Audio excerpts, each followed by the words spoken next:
vamos mergulhar nas Escrituras Sagradas, a palavra de Deus. Pode colocar o slide, por favor, Fábio. Meus queridos, nós estamos estudando o Evangelho de Mateus, vocês sabem. Estamos no capítulo 1. Vou pedir só que as crianças se locomovam. Os adolescentes não são crianças. Fica aqui. O povo do louvor vai ficar quietinho, acomodadozinho ali, todo mundo quietinho. Que agora quem vai falar é Deus, pela palavra dele.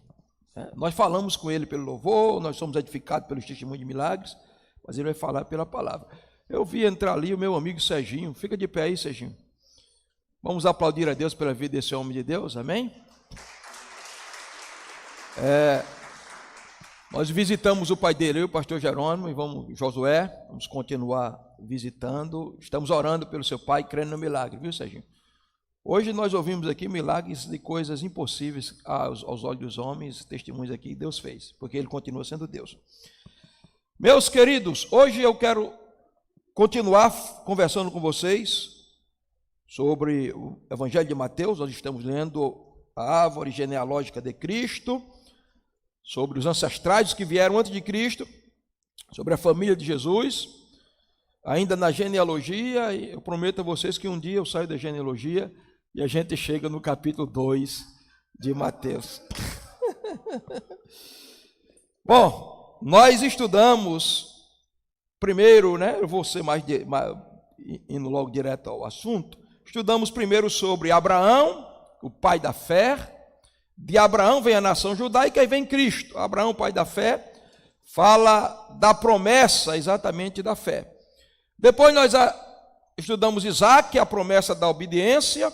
Jacó, a promessa do nascimento do Messias. E a semana passada nós falamos sobre Judá e Tamar, a graça alcançando os improváveis. Hoje nós queremos ver mais uma mulher que era improvável para ser alcançada, improvável para estar na linhagem do Messias, mas ela entrou na linhagem do Messias por causa da graça. Então, em Mateus no capítulo 1, você pode colocar, Fábio, aí, só Mateus 1 e o versículo 5. Depois a gente vai voltar para o Antigo Testamento, porque Mateus se baseia todo no Antigo Testamento, e os personagens que estão aqui no capítulo 1 são todos do Antigo Testamento. Eles têm lições para nós, não estão aqui por acaso. Então, Mateus capítulo 1, versículo 5 diz: E Salmão gerou a Raabe, de Raabe a Boaz. Boaz gerou a Ruth, Ruth a Obed, Obed gerou a Jessé. O nome que se destaca aqui é o nome de Raabe. Ela não poderia entrar na linhagem humanamente falando, logicamente falando, porque ela tinha um histórico um tanto cabuloso, um histórico que não cabia na árvore genealógica de Cristo. Que histórico, pastor? Raabe foi uma prostituta do Antigo Testamento, mas que foi alcançada pela graça. E para encontrar a história de Raabe, eu tenho que voltar com você agora para Josué. Projeta aí Josué, capítulo 2. Eu não vou ler o texto todo, porque a gente não tem mais tempo. Então eu vou ler alguns textos, mas à medida que eu for pregando, eu vou lendo o que está no texto. Você sabe que eu só prego expositivamente. Então, lendo o texto, interpretando o texto, explicando o texto e aplicando o texto. Josué, capítulo 2, Fábio, versículo 1. Enquanto o Fábio está colocando, eu começo aqui. Josué, filho de Num, enviou secretamente de Sitim 2 homens a espiar, dizendo: Ide, conhecei a terra e a Jericó. Foram, pois, entraram na casa de uma mulher prostituta, cujo nome era Raabe, e dormiram ali. Agora, vamos para o versículo 6. Porém, ela os tinha feito subir ao eirado e os tinha escondido entre as canas de linho, e puseram em ordem sobre o eirado. Versículo 9. Disse aos homens: Bem sei que o Senhor vos deu esta terra, e que o pavor de vós caiu sobre todos os moradores da terra. Então, desfalecido diante de vós, temos ouvido que o Senhor secou as águas do mar vermelho diante de vós, quando saíste do Egito, e que fizeste aos 2 reis dos amorreus, a Sion e a Og, que estavam da além do Jordão, os quais destruístes. Versículo 18. Eis que quando nós entrarmos na terra, atarás esse fio de cordão de escarlata à janela, por onde nos fizeste descer, e recolherás em casa contigo a teu pai, a tua mãe, a teus irmãos e toda a família de teu pai. Versículo 19. Será, pois, que qualquer que sair fora da porta da sua casa, o seu sangue será sobre a sua cabeça. E o versículo 21. E ela disse, conforme as vossas palavras, assim seja. Então despediu-os eles e foram e atou o cordão escarlata, vermelho, na janela. O êxodo passou 40 anos, o povo peregrinou no deserto, Deus fez coisas extraordinárias, sustentou o povo com maná durante 40 anos, mas agora o deserto ficou para trás e eles vão entrar na terra da promessa, a terra que mana leite e mel. A promessa tem que se cumprir. O grande profeta, legislador Moisés já partiu para a eternidade e Josué assume o comando da nação como seu sucessor. A terra está para ser conquistada, agora é pela espada de Israel, porque Deus age até onde nós não podemos agir. Tem pessoas que esperam que Deus faça tudo por ele. Não, Deus faz o que você não pode. O que você pode, ele faz. Então Deus, não foi Deus que saiu agora destruindo no estalar de dedos inimigos. Agora era pela espada de Israel que o juízo de Deus ia ser executado e eles iam conquistar a terra na força da batalha. Porque tudo que você consegue de valor, você consegue a custo de guerra, de luta e de batalha. E agora Josué, como grande capitão estrategista, ele manda 2 homens para espiar a terra. 2 homens para espiar a terra. Está passando não, Fábio. E aqui nós vamos começar a trabalhar o primeiro tópico, abrigando os espias. Veja, no versículo 1, diz assim, Josué, filho de Num, enviou secretamente de Sitim 2 homens a espiar a terra, dizendo, ide, reconhecei a terra e a Jericó. E entraram na casa de uma mulher prostituta, cujo nome era Raabe, e dormiram ali. Aqui nós vamos encontrar 2 homens que foram enviados por Josué e foram abrigados na casa dessa mulher, chamada Raabe, que era, diga-se de passagem, uma prostituta. Então, a primeira coisa que nós vamos encontrar, ponto de número, vai passando porque aqui não está dando certo. Tenta agora, dá? Vai não, tá aí não. Pode passar aí, tá aí não. Você mesmo vai passando, é melhor. Primeira coisa que nós vamos aprender, passa aí ligeiro.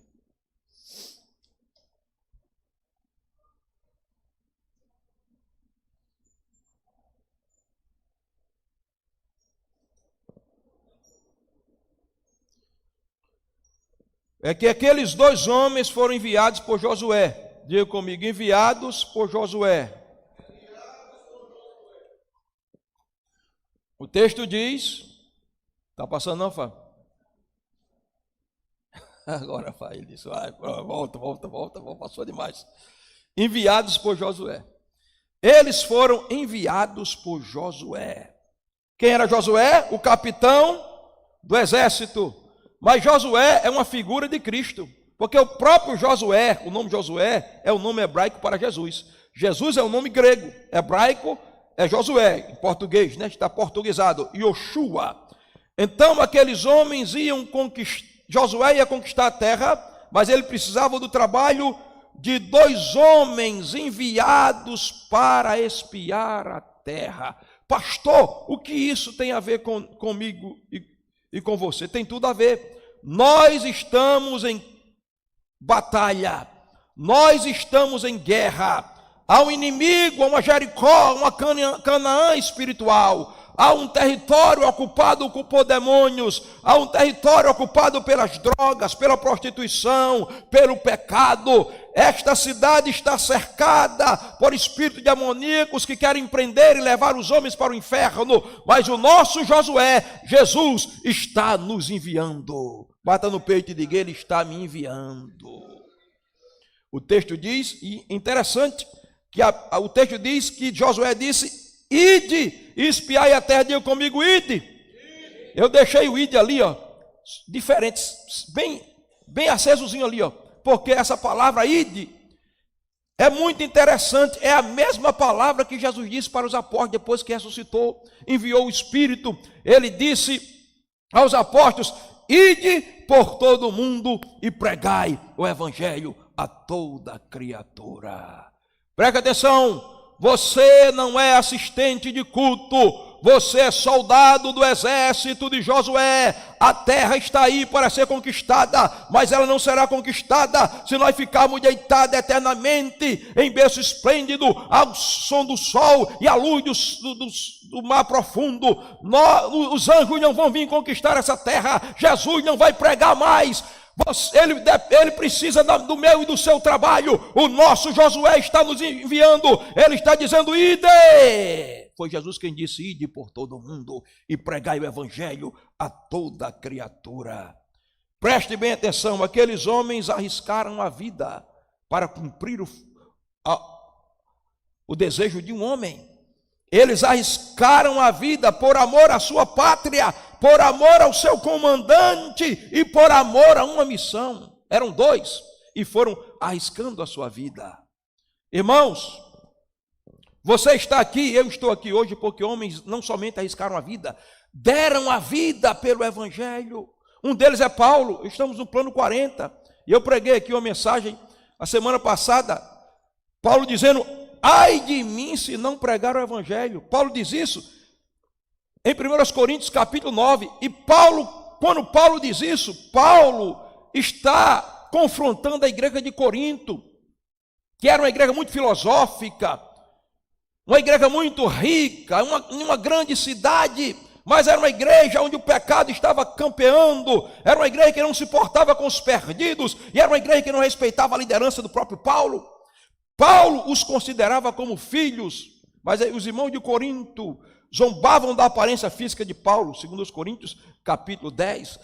E quando Paulo escreve 1 Coríntios 9, o contexto é que eles estavam discriminando os líderes da igreja, os pregadores do evangelho, porque eram sustentados pela igreja.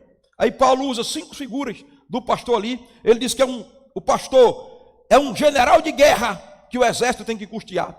Depois ele diz: ele é um viticultor que tem que comer da vinha. Ele diz: é um boi que debulha, que não pode ter a boca atada. Ele diz: é um sacerdote que tem que comer da espádua e do peito. Ele vai tudo usando figura do Antigo Testamento. E depois ele diz isso: agora eu Paulo, abri mão de todos os direitos por causa do evangelho, porque me é imposta essa obrigação, e ai de mim se não pregar o evangelho. E depois ele vai dizer: por causa do evangelho eu me fiz de escravo para com os escravos, para ganhar os escravos, me fiz de judeu legalista para com os legalistas, para ganhar os legalistas, eu fiz de tudo para com todos, para chegar a ganhar alguns, porque ele entendeu que nós não estamos aqui em parque de diversão, nós estamos em guerra. Josué está nos convocando essa noite. Quem vai atentar para o comando de Josué, quem vai ouvir os apelos do Espírito Santo, vai levantar-se da cadeira e vai sair nas ruas do Espírito Santo, proclamando que Jesus Cristo é a solução para essa cidade. Ide, eles arriscaram a vida, irmãos. Tem muitas pessoas, existe um fake news que colocaram sobre essa igreja aqui, Igreja Nacional do Senhor Jesus Cristo, que nessa igreja as pessoas não têm oportunidade. Eu não vou ficar mais nessa igreja, porque ali ninguém tem oportunidade. Eu quero trabalhar para Jesus. Aqui ninguém tem oportunidade, eu quero trabalhar para Jesus. Deixa eu te dizer uma coisa: o que não falta aqui é trabalho. Nós estamos clamando aqui toda sexta-feira para Deus levantar líderes de células. Nós precisamos de líder de célula para abrir células, para atrair pessoas descrentes para ouvir a palavra. Há 15 anos, tem um grupo de irmãs aqui na liderança de Maria, que de 7 da manhã está de joelho aqui, de 7 às 8. O pastor dessa igreja gasta a manhã todinha aqui, na presença de Deus. Às 17 horas, tem um grupo de irmãs na liderança de Alcinete, que está orando aqui. Todas as sextas-feiras, de 8 da noite às 11 horas, nós estamos orando aqui em vigília. Queremos líderes de células para abrir células. Estamos nas ruas pregando, em praças públicas. Não, mas é porque nessa igreja não tem oportunidade para trabalhar, meu irmão, não tem oportunidade para trabalhar. Não, pastor, eu não estou falando disso, o senhor não entendeu. Eu quero o púlpito no domingo, quando a igreja estiver cheia, com aquele microfone facial, com o meu terno bonito, para mostrar a minha capacidade oratória. Eu quero impressionar as pessoas. Então você não quer trabalhar para Jesus, você quer dar um show. Aqui não tem lugar para show, aqui tem lugar para quem quer arregaçar as mangas da camisa, quem quer jejuar, quem quer orar e quem quer entrar no inferno para arrancar as almas. Porque tem gente que acha que ministério é o seguinte: eu venho para o ministério, aí fico lá 6 meses, depois o pastor me dá uma igreja com 100 membros ou 200, com bom salário, uma boa caderneta de poupança. Então eu não preciso mais trabalhar no secular, eu viverei do evangelho. Ei, você quer ser pastor? Siga o meu caminho. Eu comecei sendo faxineiro nessa igreja aqui, num prédio que mal cabia 40 pessoas, com 5 pessoas, a minha família, meu pai, minha mãe, meus irmãos, 5 pessoas e minha esposa, e minha menina que tinha 2 anos e meio de idade.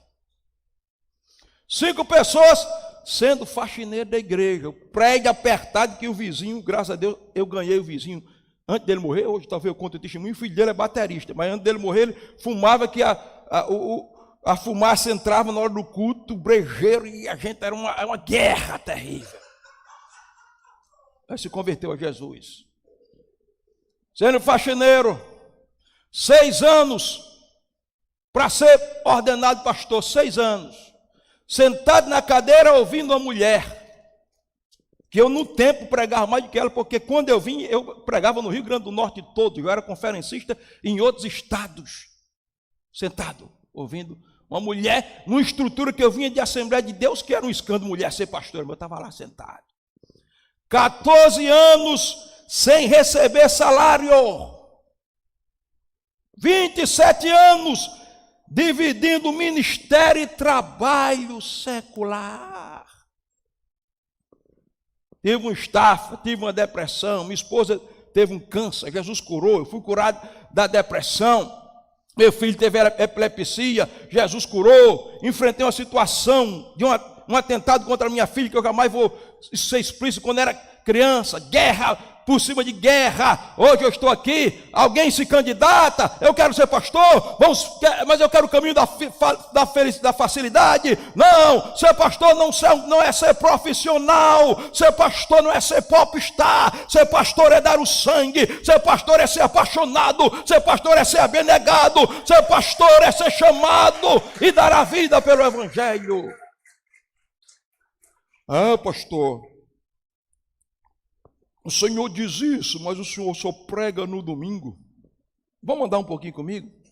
Porque de 15 em 15 dias eu estou saindo daqui para alguma pessoa, para ficar com 3, 5, 6, 10 irmãs. E prego para elas e choro tão apaixonadamente como estou no púlpito. Vamos para Goiânia comigo, está ali Betinha, nós abrimos a célula. E eu fico lá com 10 pessoas. E na terça-feira eu estou ensinando Bíblia para uma pessoa. E faço com alegria, porque eu não sou um profissional do ministério. Hoje é dia dos pais e os meus filhos estão a 2 1000 quilômetros de distância, eu não vejo os meus netos há meses. Meu neto nasceu, eu só o vejo por celular. Eu não estou aqui por uma brincadeira. Se eu fosse para a Bahia hoje, tem emprego para mim hoje, para minha esposa. Eu estava lá com a minha família. Eu estou aqui por um chamado. Eu não estou brincando de ser pastor e de evangelho. Eu estou aqui porque Josué me convocou. Eu ouvi o chamado de Josué e eu entregarei a minha vida, se for preciso, pela salvação desta cidade.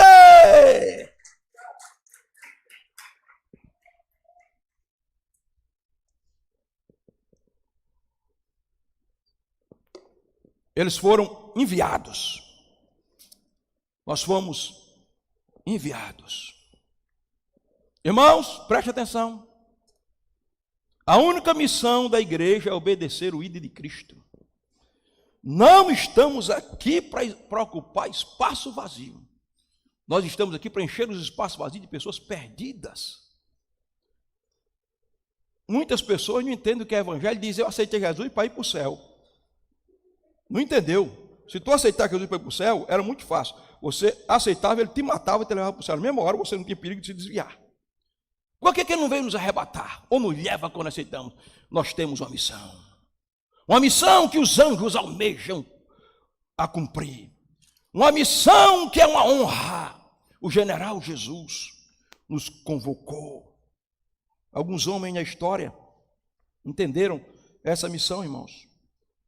Um deles foi Dwight Lyman Moody, um jovem que o maior sonho da vida era ser rico, milionário. Até que um dia um professor de escola dominical disse: eu estou quase morrendo, tenho que viajar, estou com tuberculoso e estou triste, não porque vou morrer, porque a minha alma está segura e vou para o céu. Estou triste porque minhas 5 alunas da escola dominical estão perdidas. Você poderia me ajudar a evangelizá-la, rapaz? O professor de escola dominical foi visitá-lo na loja onde ele trabalhava, onde o seu sonho, ele já estava juntando a fortuna. E naquela tarde ele foi visitar aquelas jovens. E eles ganharam aquelas jovens.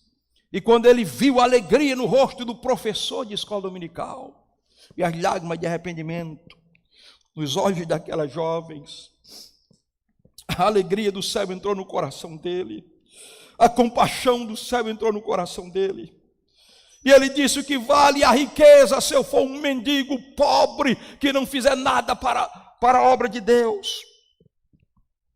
Ele abandonou o sonho de ser rico e começou a alugar cadeiras, bancos das igrejas, porque as igrejas alugavam os bancos. E ele alugou um banco e encheu o banco de pessoas descrentes para ouvir a palavra. Todo domingo ele alugava e pagava o banco. Depois ele alugou outro banco e pagava. Ele encheu 5 bancos de pessoas e pagava para elas virem para a igreja todos os domingos. Hoje a situação está tão abençoada que nesse dia talvez o pastor vai ter que pagar aos crentes, alguns, né? Não são todos, para eles virem para os cultos. Porque o pastor chora, implora, manda WhatsApp,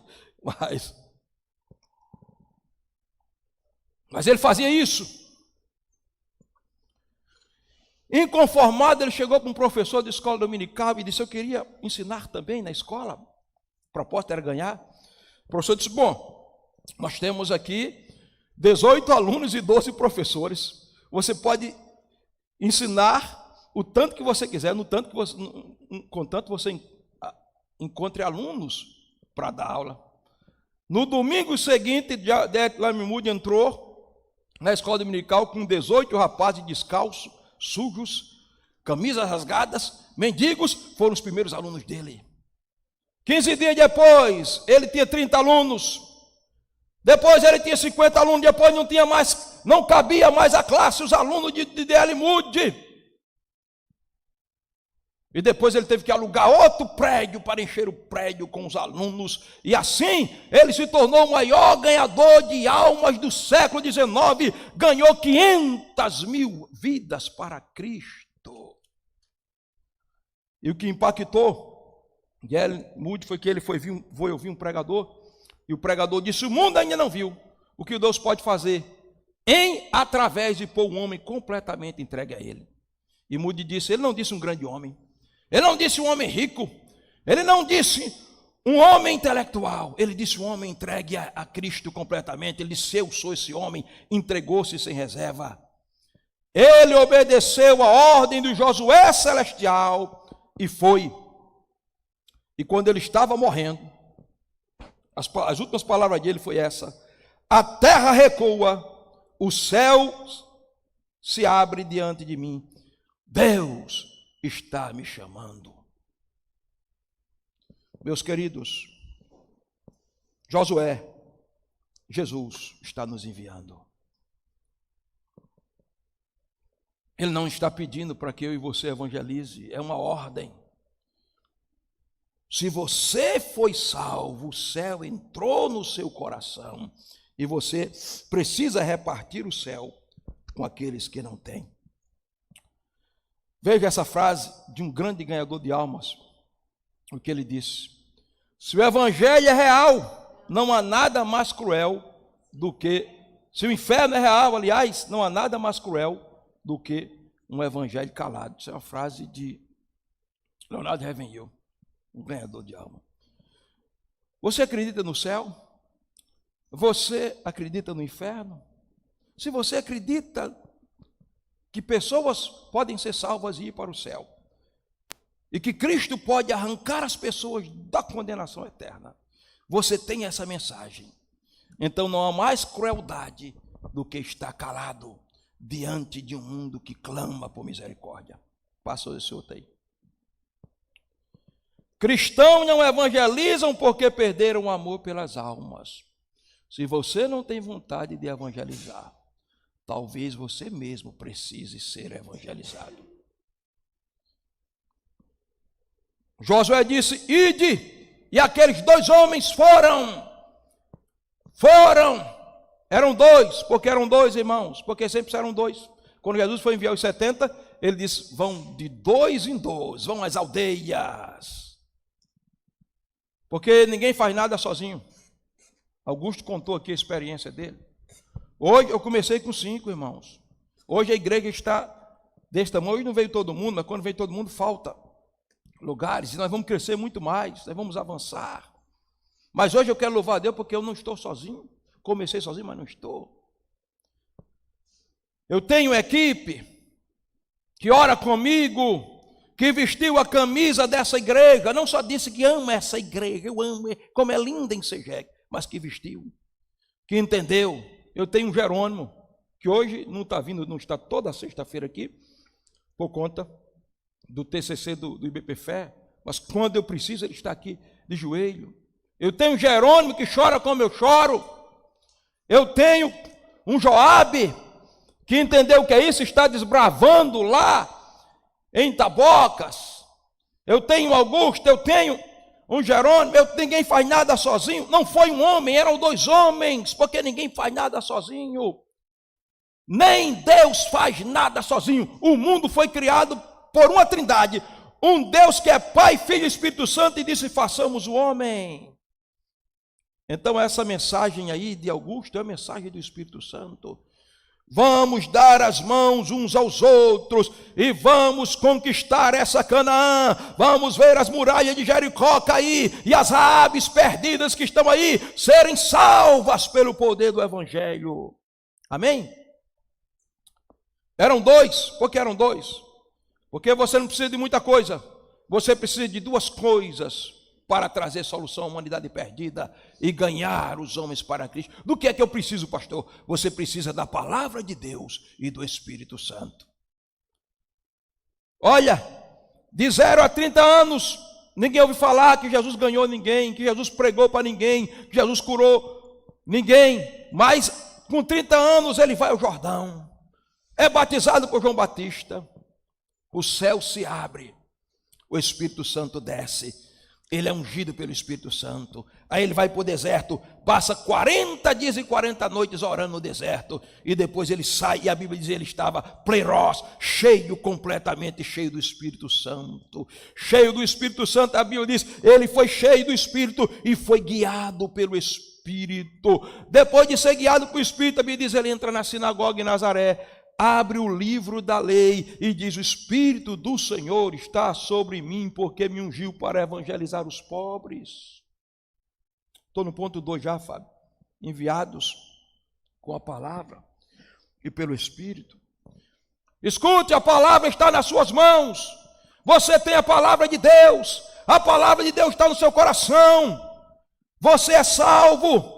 A palavra não está aí para ser um enfeite, para você colocar debaixo do braço e vir para o culto todos os dias. A palavra está aí para você ler a palavra, para você orar a palavra, para você se encher da palavra, mas para você comunicar a palavra. O que nós precisamos para ganhar o mundo para Jesus? De pregar a palavra na unção do Espírito Santo. No capítulo 4 de Lucas, Jesus tem 3 coisas. Plenitude, ele estava cheio do Espírito Santo. Direção, ele era dirigido pelo Espírito Santo. Unção, ele falava no poder do Espírito Santo. Está ali o Serginho. Nós fomos visitar o pai dele sexta-feira, não foi, pastor Gerônimo? E vamos continuar lá. A semente foi lançada, a gente vai semear e vamos ganhar aquela família para Jesus. No que depender de nós, ganharemos. Vou lá orar, o pai dele está com um problema na garganta. E quando eu cheguei lá, saí de casa, meu Deus, qual é a palavra? Eu digo, bom, vamos deixar a coisa acontecer. E quando eu cheguei lá, eu abri a Bíblia, Mateus capítulo 8, quando eu disse, vamos olhar em Mateus capítulo 8, Serginho disse, eu não acredito, pastor, o senhor vai ler Mateus capítulo 8, 14 ao 17, eu disse, exatamente, ele pegou o celular, para ninguém dizer que está mentindo, essa é a palavra que Deus nos deu a minha esposa, lá em São Paulo, lá em São Paulo, e nós falamos a palavra na direção do Espírito Santo, irmãos. Então eu preciso dessa sensibilidade, dessa direção, né? Está ali Mônica. Outro dia eu estava orando, depois que eu terminei de orar, fui tomar café, quando eu sentei para tomar café, o Espírito Santo disse, levante, pega o celular e manda uma mensagem para a Mônica. Eu nunca tinha mandado mensagem para a Mônica. Desde daquele dia somos parceiros de oração. Eu mandei a mensagem para ela, quando eu mandei, ela mandou o WhatsApp, disse, pastor, que Deus é esse? Eu que nunca pensei que Deus não falava comigo. O senhor não sabe a guerra e a luta que eu estava enfrentando hoje. Eu estava precisando exatamente ouvir isso aí de Deus, porque Deus ainda fala na terra com aqueles que têm ouvido espirituais. E ela depois falou da guerra dela, disse, se você não está sozinha nessa guerra, eu entrei com você nessa guerra e eu estou nessa guerra, Mônica, e nós vamos contar a vitória para a glória de Jesus. Aplauda Jesus.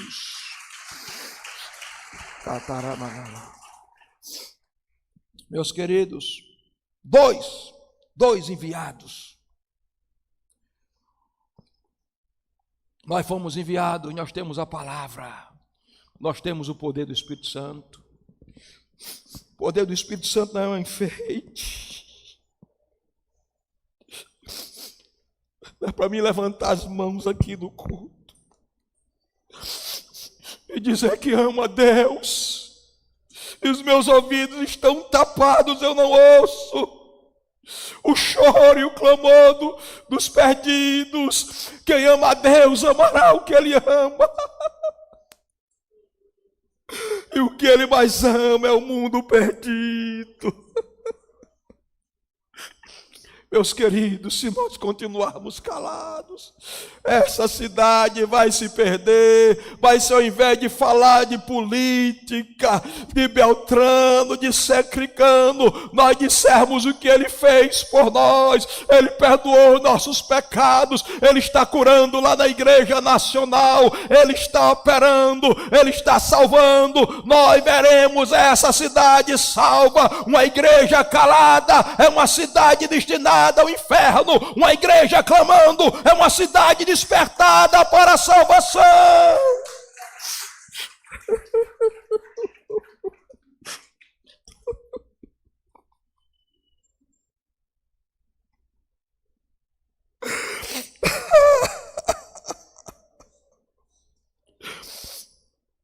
Pastor, eu não sei pregar. Eu não estou falando de pregação de púlpito.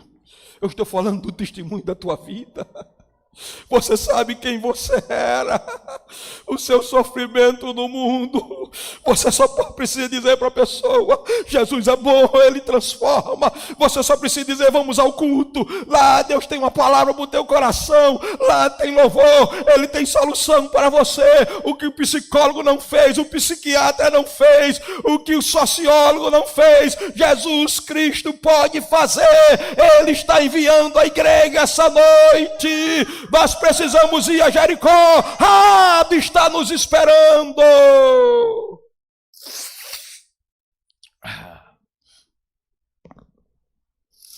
Ponto 3. Essa mulher era uma prostituta. Ela era uma prostituta. Veja, o texto diz: eles foram secretamente. Hoje nós não vamos mais secretamente, nós vamos publicamente.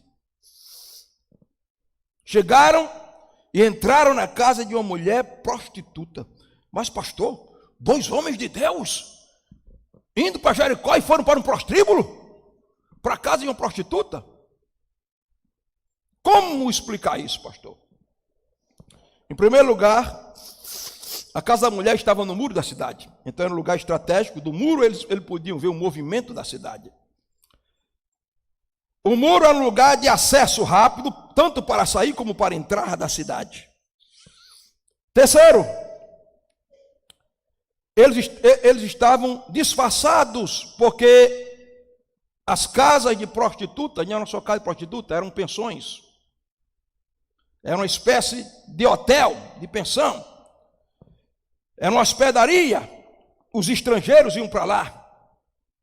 Segundo, era um ponto de informação. Todas as fofocas, o que estava acontecendo na cidade, estava ocorrendo lá. Eles iam vir onde os inimigos estavam, com a estratégia do rei. Mas acima de tudo, irmãos, isso era a providência divina, porque Deus começou a trabalhar, não no coração de um sacerdote em Jericó, mas no coração de uma prostituta. Veja o versículo 9, o que a prostituta disse aos homens? Disse aos homens: bem sei que o Senhor vos deu esta terra, e que o pavor de vós caiu sobre nós, e que todos os moradores da terra estão desfalecidos diante de vós, porque temos ouvido que o Senhor, e ela chama Deus de Senhor, de eterno. Ela não chama um Deus qualquer, ela chama o Senhor, secou o mar vermelho. Então deixa eu dizer uma coisa para você: se Deus não trabalhar no coração de religiosos insensíveis que taparam os ouvidos para a voz do Espírito Santo, que nada querem saber com Deus e com o reino dele, ele vai encontrar o coração de uma prostituta, vai comunicar a sua palavra e ela se transformará numa pregadora e vai entrar na linhagem de Cristo. Providência divina. Segundo, Deus não faz acepção de pessoas, irmãos. Deus gosta das pessoas mais ruins, desprezíveis e imprestáveis. Gosta, porque essas que ele mostra o poder transformador. Jesus era amigo de pecadores, de publicano. E os religiosos, de clericais, de vestes clericais, ficavam: como é que esse homem diz que é rabino? Ele está na casa do ladrão, cobrador de imposto, corrupto. Mateus. Veja, uma prostituta beijou os pés dele. E ele disse: não se preocupe com isso. Eu não vim buscar os justos, eu vim buscar os pecadores. Para continuar pecadores, não, porque aí tem gente que diz: não, ele era amigo de prostitutas, mas todas as prostitutas que se aproximaram dele foram libertas, foram transformadas. Os ladrões se transformaram em apóstolos, mas ele estava no meio daquele povo para transformá-los. Deus não faz acepção de pessoas. Por que eu vou escolher quem pregar? Não, eu só vou pregar para o homem mais intelectual e mais rico da cidade. Eu vou pregar para o rico, eu vou pregar para o pobre, eu vou pregar para o preto, eu vou pregar para o branco, eu vou pregar para todos, porque o mais rico, se não tiver o céu no coração, é tão miserável como qualquer um. Ele precisa de Jesus. Por que Deus procurou,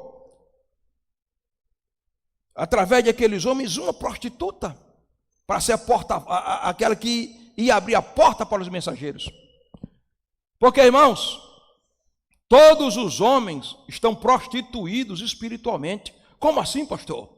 Romanos 3:23, todos pecaram, estão separados da glória de Deus. Quem disse que eu sou melhor do que o alcoólatra, do que o homossexual, do que a prostituta? Eu posso não estar na prática do pecado dele, na ação dele, mas eu tenho mesmo um potencial de praticar aquele pecado, porque tem uma semente dentro de mim chamada pecado, a natureza de Adão. E se não for a graça e a misericórdia de Deus, todos estão perdidos. Mas Deus alcança o coração do alcoólatra, do drogado, da prostituta, do homossexual, e ele os liberta e os transforma e os faz homens e mulheres de Deus. Amém?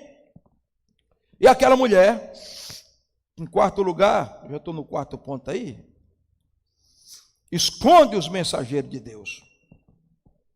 Agora, onde é que ela esconde? Versículo 6. A mulher os fez subir ao eirado. Aqueles homens podem representar, irmãos, os dois grandes mensageiros de Deus que ele enviou, a palavra e o Espírito. A palavra e o Espírito são mensageiros de Deus, eles estão em nós, e nós comunicamos a palavra pelo poder do Espírito. Onde escondeu? Diga, no lugar alto, no eirado. Agora pergunta para o seu irmão, para ele não dormir, que eu vou terminar daqui a pouquinho. Pergunta para ele, onde é que você está colocando os mensageiros de Deus, hein? Diga, qual é o lugar da palavra de Deus e do Espírito Santo na sua vida? Olha onde ela colocou, no lugar alto, bem protegido. Quando eu era menino, diziam que a diferença da Bíblia do crente e do católico era porque a Bíblia do católico estava toda fedendo a poeira, empoeirada no baú. E a Bíblia do crente fedia a outro, eu não vou dizer aqui, mas porque ele andava só com ela debaixo do braço. Meu irmão, a Bíblia não é para estar debaixo do braço. A Bíblia não é para vir para o culto. A Bíblia tem que estar no lugar alto. Não no lugar alto da estante, mas no lugar alto da sua vida. As coisas de Deus não podem ser niveladas por baixo. O culto não é qualquer coisa. O evangelismo não é qualquer coisa. A oração não é qualquer coisa. A Bíblia não é qualquer coisa. A unção do Espírito Santo não é qualquer coisa. Vamos esconder a palavra de Deus no nosso coração para não pecar contra Deus. E vamos aumentar o nível de se valorizar as coisas espirituais. Porque eu estou buscando aqui o meu império, a minha riqueza, o meu reino. Não, se você ressuscitou com Cristo, Paulo disse, busque as coisas que são de cima. E as coisas da terra? Aí quando você busca coisas da terra, de cima, as coisas da terra lhe buscam. A bênção vai atrás de você. Amém? Quinto lugar, aqueles homens vinham com duas mensagens. Mensagem de promessa e do juízo. No versículo 19, eles dizem à mulher, mulher, nós viemos aqui para destruir a cidade, mas como você nos guardou, nós temos uma mensagem de esperança, você e sua família serão salvos. A igreja é a mensageira de Deus, que tem que pregar a misericórdia e o amor, mas tem que pregar o juízo de Deus. Porque quem não prega o juízo, também não tem misericórdia e não tem amor. Eu tenho que dizer a você que Deus te ama e quer perdoar os teus pecados e te transformar. Mas eu tenho que dizer que se eu e você formos para distante de Deus, a situação não será boa para nós. E agora vamos partir para o final. Segundo tópico, aquela mulher recebe os mensageiros, eles entram lá, ela reconhece que são homens de Deus, e aí ela vai reconhecer o Deus verdadeiro. Ponto 1, Fábio, a fé começa pelo ouvir. No versículo 10, ela diz assim, temos ouvido que o Senhor secou as águas do mar, vermelho diante de vós. Ela diz, rapaz, vocês dois aí, olha, vocês fiquem aqui, não se preocupem, eu sou cananeia, mas hoje mesmo, eu sou preciso, eu mudo a minha cidadania, não se preocupe com aquela imagem de Baal ali não, que para mim não tem valor nenhum mais. Eu não tenho mais fidelidade ao rei da cidade. Sabe por quê? Eu ouvi falar que o Senhor é o Deus verdadeiro. Ele secou as águas do Mar Vermelho. Olha, eu vi o que Deus fez lá no Egito. Eu ouvi falar que ele secou as águas do Mar Vermelho. Ele destroçou o Egito. Nem Osíris, nem Ra, nem Baal, Peor, nem Amon, nenhum dos deuses do Egito foi maior do que o Deus de você. O Deus de vocês é o Deus verdadeiro. A Bíblia diz que ela ouviu falar. Porque a fé vem pelo ouvir. Tem gente que quer, pastor, aumenta a minha fé, aumenta a minha fé. Ore para que Deus aumente a minha fé. Eu vou orar para Deus aumentar a minha fé. Não, não é a oração que aumenta a fé. O que aumenta a fé é a pregação. A fé vem pelo ouvir. Romanos capítulo 10 e versículo 17. E o ouvir a pregação da palavra de Deus. Então, quem não aguenta 50 minutos de pregação não vai ter a fé aumentada. A fé vem quando eu ouço a palavra, quando eu leio a palavra, porque a palavra é o alimento da minha fé. Chega a pregar comigo aqui, profeta de Deus. Que a palavra é o alimento da minha fé. Está vendo esse menino aqui? Quantos anos ele tem? 12 anos. 2 anos. Vai ter 12. 2 anos. 2 anos, ele disse a mim, já vai voltar, né? Um dia, esse menino era só leite materno. Depois vai lá, mas depois ele foi comendo mais alguma coisinha, e ele foi crescendo, porque ele foi sendo alimentado. E ele vai continuar sendo bem alimentado. Daqui a 12 anos ele vai ter 12, vai ser um rapazinho já quase, né? Tem 2 agora. Tem um rapazinho quase. Mas se ele deixar de se alimentar, o que vai acontecer com ele? Ele vai ficar raquítico, vai ficar doente. Assim é a minha fé e a sua fé. A minha fé pode ser um menino pequeno, uma menininha pequena, mas ela pode crescer e se tornar uma gigante. Quando, pastor? Quando eu alimentar ela com a palavra, e a palavra unida ao Espírito. Você acha que eu comecei orando assim? Ousado, como orei aqui, fui aí, coloca a mão no estômago da tua esposa, de Renato, que ele contou o testemunho, em nome de Jesus, que essas feridas no útero desapareçam, ela vai engravidar. Isso é uma loucura, irmão, você dizer isso aí. Mas eu não comecei orando por dor de dente, dor de cabeça, até eu ver Deus fazer coisas extraordinárias, como o irmão Arnaldo Torres, que um testemunho praticamente de ressurreição, que Deus deu 1% de chance dele sobreviver. Eu não estou sentindo, ele está por aí, eu acho que Arnaldo nunca falta, mas ele não veio hoje. Irmãos, a minha fé e a sua fé crescerá ao momento que eu me exponho à palavra, aos testemunhos, aquilo que Deus fez. A minha fé vai crescendo e o extraordinário vai acontecendo. Aquela mulher, primeiro, ela ouviu, porque a fé vem para ouvir. Segundo, Fábio, ela reconheceu o Deus verdadeiro. Veja o que é que ela diz. Capítulo 2. Depois que ela ouve, a fé dela é despertada. Capítulo 2, verso 11. E ela reconhece o Deus verdadeiro. No versículo 9, ela vai dizer que ele abriu o mar vermelho. O pavor de Deus caiu sobre o povo. Mas quando chega no versículo 11, irmãos, é impressionante o que ela diz. O que ouvindo desfaleceu o nosso coração, e ninguém há mais ânimo por causa da vossa presença, porque o Senhor vosso Deus é Deus em cima no céu e Deus embaixo da terra e na terra. Ele está dizendo: em cima não tem autoridade maior, embaixo não tem outro que se compara a ti. O Deus seu é verdadeiro, é o Deus que comanda o céu e que comanda a terra. Deixa eu dizer para você, o teu Deus comanda a terra, porque primeiro ele comanda o céu. Então o que é impossível aqui na terra, não é impossível para aquele que está sentado no trono. Ele é o Deus verdadeiro, ele é maior do que Baal, do que Astarote, do que a rainha do céu. Não existe Deus acima do nosso Deus. Ele é Deus no céu e ele é Deus da terra. Você não serve ao Deus falso, a um Deus carregado. Você serve ao Deus que sustenta todas as coisas pela palavra do seu poder. Amém? E aí, em terceiro lugar, aquela mulher confessa. Aqui está o princípio da salvação. Ela reconhece e ela confessa: o Deus de vocês é o Deus verdadeiro. Ele é Deus em cima dos céus e embaixo da terra. Bata assim na sua boca e diga: na minha boca está o poder da vida, está o poder da morte. Por quê, pastor? Porque a confissão é o princípio da salvação. Por isso, a salvação começa com a confissão.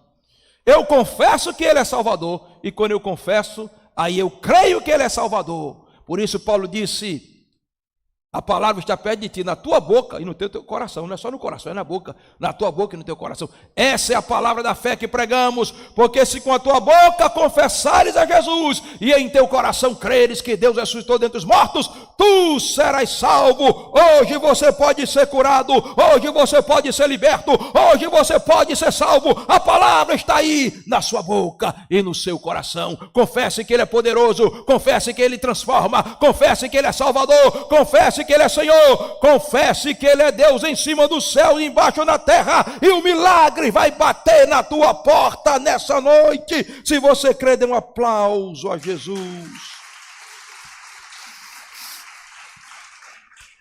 Terceiro tópico, aquela mulher foi salva por um fio vermelho, irmãos. Os homens chegaram, ela abrigou os homens, e os homens foram embora, e ela disse, espera, não vão assim não. Olha, eu fui misericordioso com vocês. O rei veio até aqui, mandou os capatazes aqui para matar. Eu escondi vocês, eu preciso de graça e de clemência. E os homens disseram, tudo bem, nós vamos destruir a cidade, mas não se preocupe. Você, seu pai, sua mãe, seus irmãos, toda a sua família serão libertas.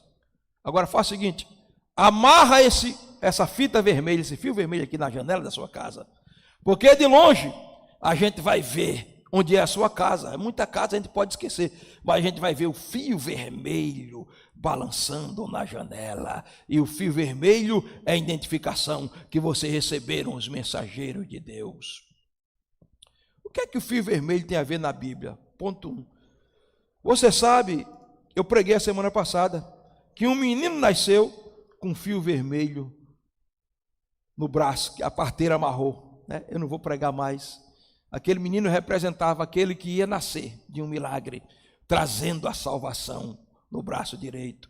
Lá no Egito, ponto 2, o sangue vermelho de um cordeiro libertou uma nação inteira. Ponto 3, agora um fio vermelho na janela de uma prostituta vai salvar ela e a sua família. O que é que esse fio vermelho tem a ver, pastor?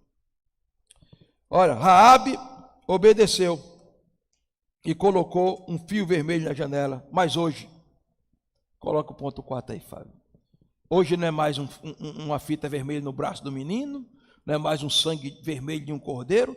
Diga comigo, hoje, diga, é o sangue de Jesus. Hoje é o sangue de Jesus. Diga de novo, hoje é o sangue de Jesus.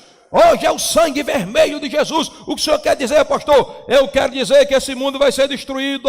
Eu quero dizer que o juízo está se aproximando.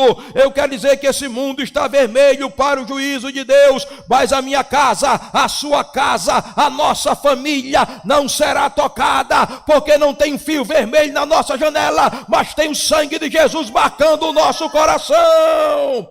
Aplauda Jesus. Por quê, pastor?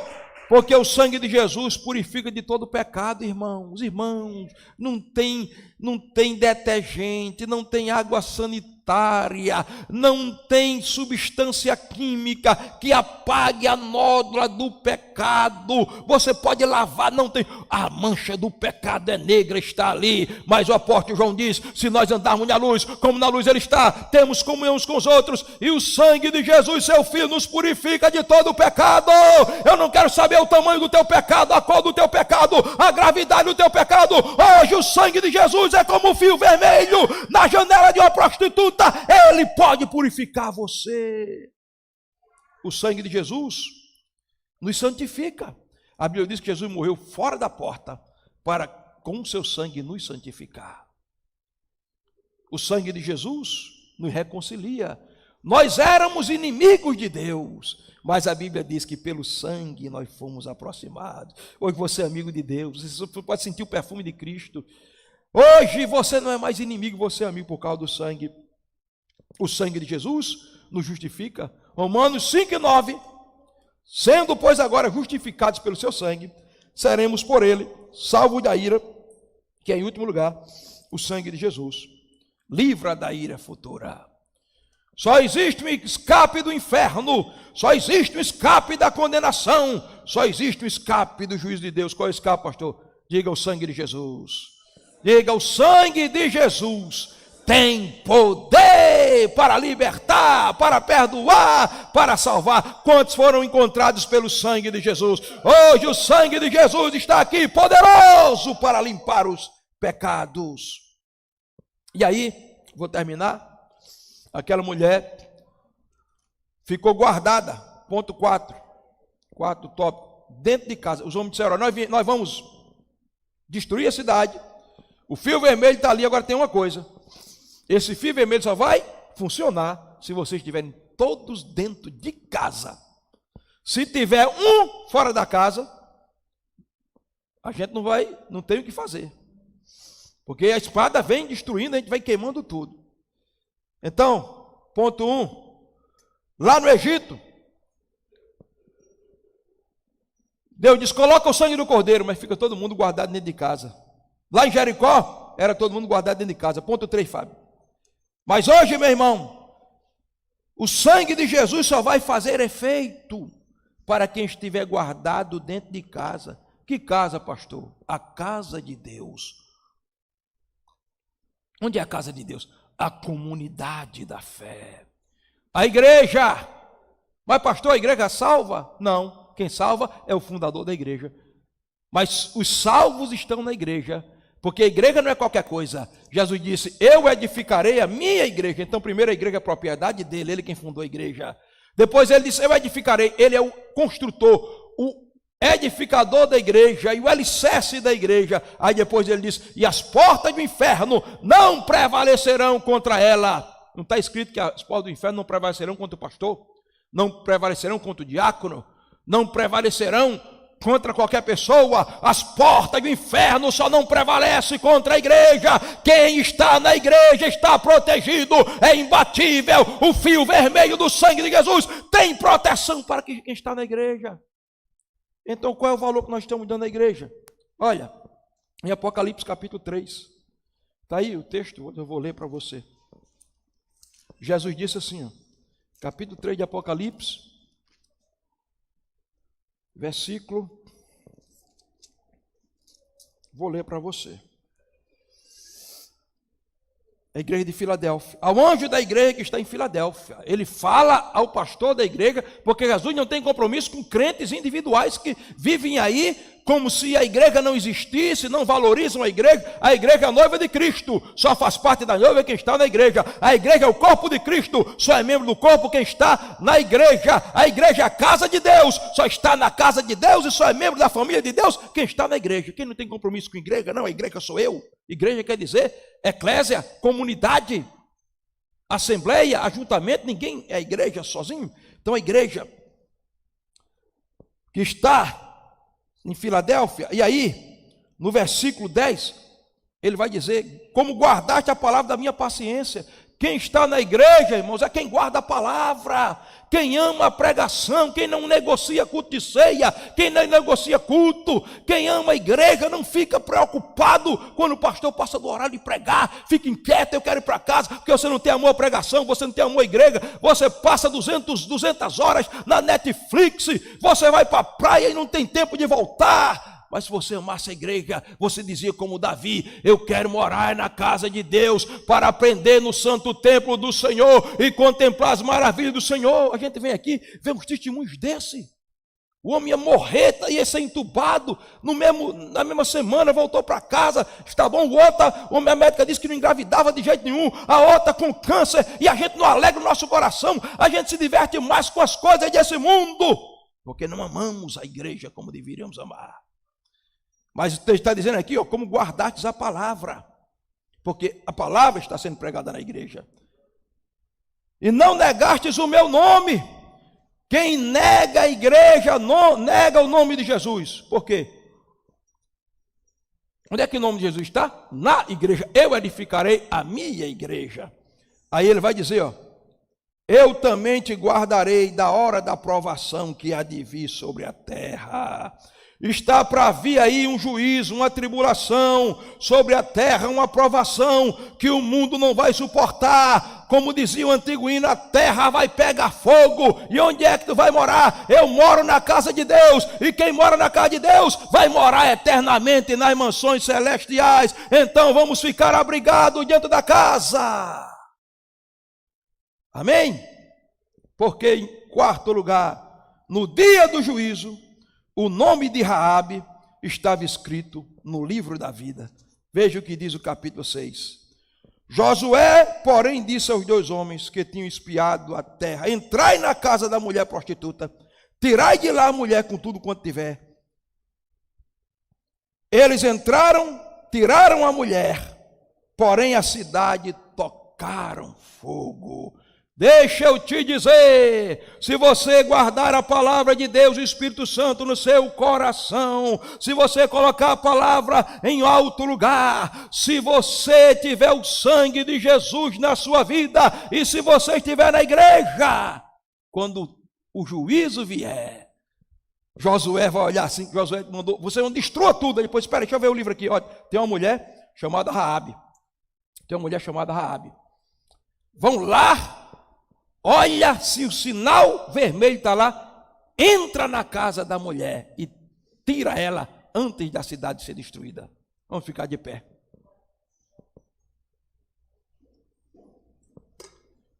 Ministério de louvor aqui, por favor. Antes da cidade ser destruída. E o nome da mulher, que era uma prostituta antes, foi escrita no livro de Deus. E quando você chega em Mateus, no capítulo 1 e versículo 5, está escrito assim: e Salmão gerou de Raabe. Não está escrito de uma prostituta, está escrito de Raabe. Salmão gerou de Raabe a Boaz, Boaz gerou de Ruth, é outra que nós vamos falar depois. A Obed, Obed gerou a Jessé, Jessé gerou a Davi. E da descendência de Davi nasce o nosso Salvador. Eu não quero saber o seu nome, quem você foi, o que disseram de você. Hoje, Deus pode escrever o seu nome no livro dele, e nunca mais lhe chamarão de malfeitor, de que você não vale nada, de que você é imprestável, de que você é um pecador sentenciado ao inferno. Não, ele vai escrever o seu nome no livro de Deus. E quando o fogo vier para destruir a cidade, ele vai olhar e vai ver que o sangue de Jesus está sobre a sua vida. Tem uma música aí já? Teu sangue, não? Alguma coisa? Feche os teus olhos. Vamos orar, vamos adorar a Deus um pouco. Pode cantar.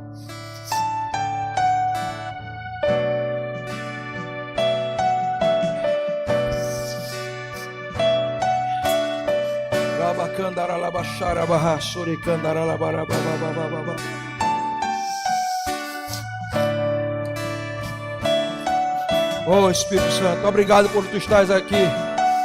Obrigado por teu poder liberado aqui. Pedaços minha alma estava, mas por sua graça refeito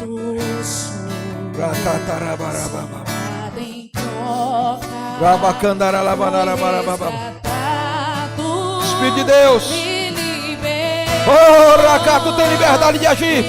Opera agora, Espírito Santo, com salvação, com libertação.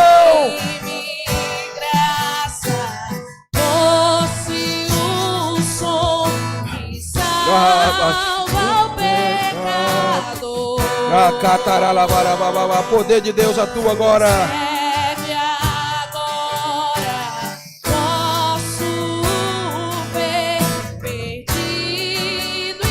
Oh,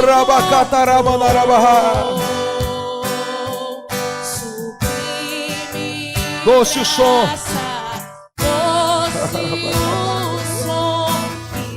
Ora, mas Espírito de Deus, move-te. Move-te, Espírito de Deus, move-te, move-te. Nós queremos ver o teu poder na operação.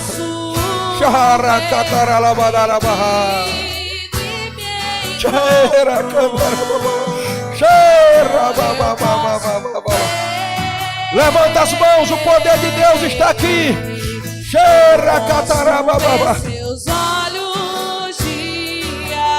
Seja tocado, seja curado, seja salvo, seja liberto, seja transformado, seja cheio do Espírito Santo. Sua vida Ele entregou.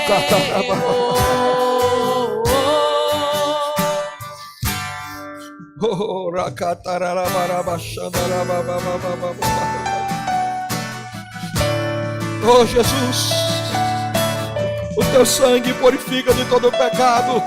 O teu sangue é como um fio vermelho na janela de raios. Oh, o poder do sangue de Jesus age agora, trazendo transformação, libertação e salvação, Senhor. Com falhas e com fraqueza, poder de Deus, poder de Deus em mim está. Poder de Deus, entrego, poder de serei teu vaso. Trai a bandeira e cantou no barababa. Poder de Deus, chega baba, poder de Deus. Trouxe o som que salva o pecado. Serve agora, posso ver, perdido e me encontrou.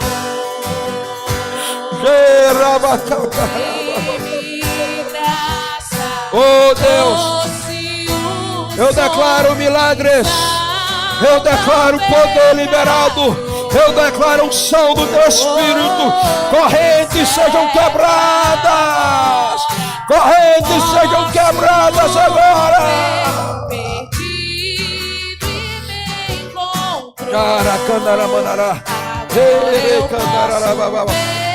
Poder de Deus entra em operação agora. Posso ver seus olhos de para que eu possa viver.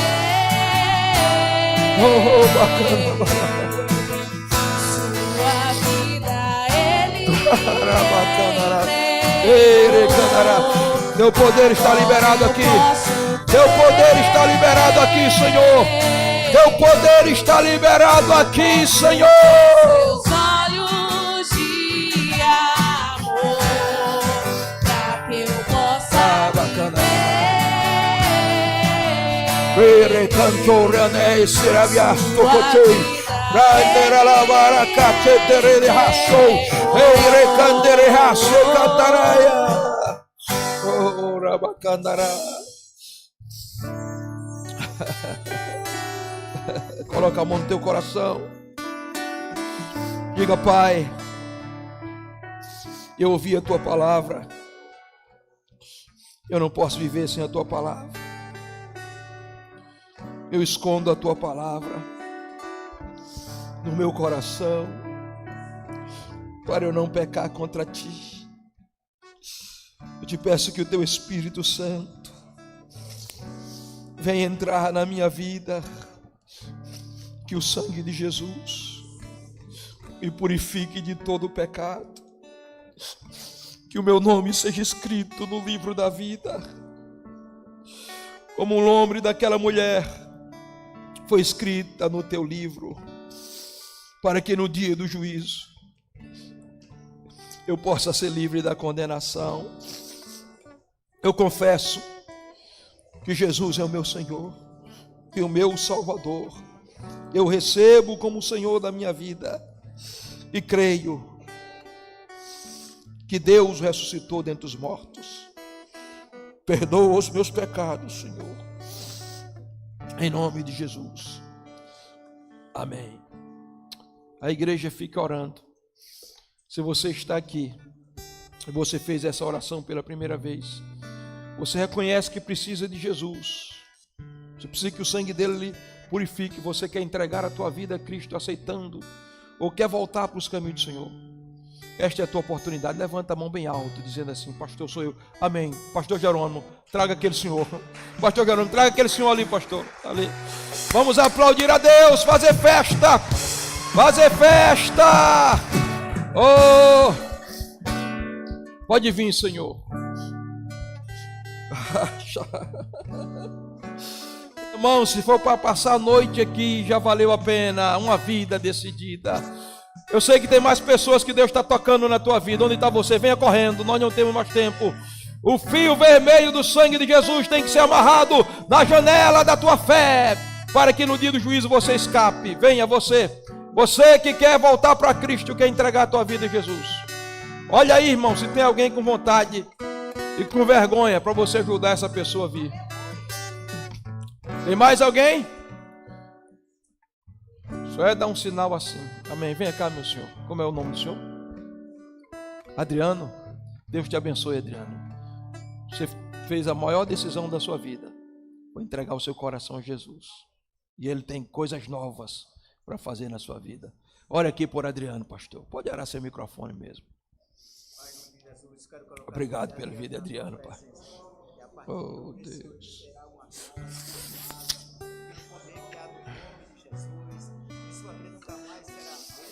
Seus pecados foram perdoados. Agora ele vai viver, Senhor, na tua presença e vai testemunhar o que o Senhor vai fazer na sua vida daqui para frente, pelo poder que há no nome de Jesus. Amém. Amém, Adriano.